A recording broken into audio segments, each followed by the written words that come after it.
Eagles just scored to make it 7-7. This is the ensuing drive. First play for the Browns, where they're coming out, making it seem as if they're running the ball in a heavy formation here with a fullback, only one receiver.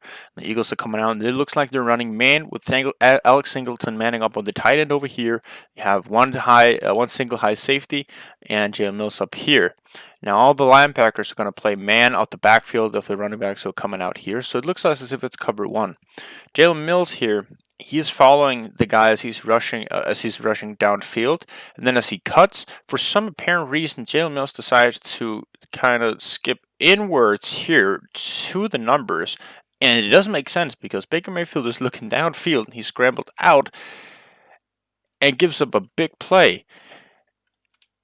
And I just don't see the reason for anything of any of what he does. One thing is he doesn't go up on his guy there. He goes inwards. His guy never goes in.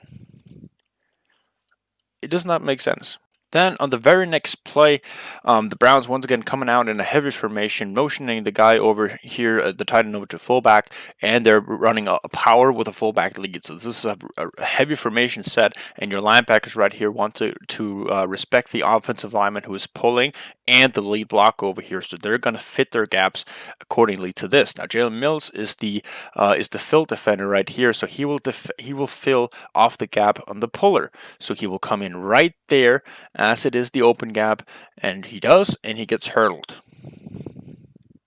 3rd and 7 with 7 minutes remaining, an essential third down for the Eagles to actually come back in this game.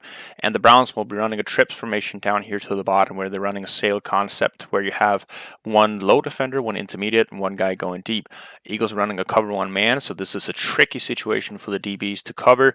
Jalen Mills here, Monte Maddox, and not sure who the last guy is. Now, Monte Maddox and this guy is doing a pretty good job of staying with tight coverage all the way throughout. Maddox does a good job recovering here on the flat route, but Mills gives up the inside too much and then has no recovery speed to get there, and it's a first down.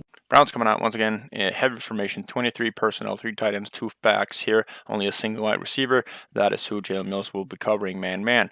Now he follows him well downfield, but as he's cutting here, Jalen Mills has no idea where this guy is, and he keeps running downfield 8 yards, bicycle kicks, and is nowhere near his guy. Here, Eagles running cover 3 defense, and the Browns once again will do the play action here where they're faking the pullers over to the side here, both the fullback lead and the offensive lineman. Here's the linebackers will react to that, and of course it comes out being a play action.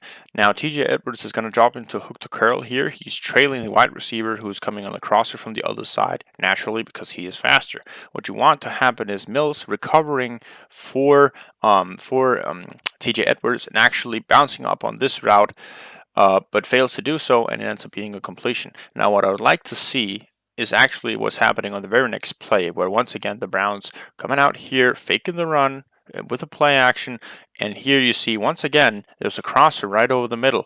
TJ Edwards will be dropping into his hook to curl route, zone here again, and look what Rodney McLeod does, who is the deep defender here. He recovers over the top by squeezing in on the guy coming across the middle. That is what Jalen Mills failed to do. Jalen Mills in the box on this play. Browns coming out in a zone left. This is the long Nick Chubb run that essentially killed the Eagles in the second half. Now you see the gap alignment is lined up like this. There's nothing freaky stunting or anything like that from the defensive line. So it's pretty straightforward who has which gap. And Jalen Mills fails to do anything in run support. You would like him to come inside of the tight end and actually pursue this from the backside, and that is the exact gap that Nick Chubb is going to come up in. And down here in the red zone on the touchdown play, Jalen Mills lined up right here. He'll be the force defender, and it's a tough play. You got 2 pullers coming outside here with an outside power, and actually I think Jalen Mills does a pretty decent job of staying relevant in the play despite being pushed around. He just gets hurdled and never gets in on the tackle.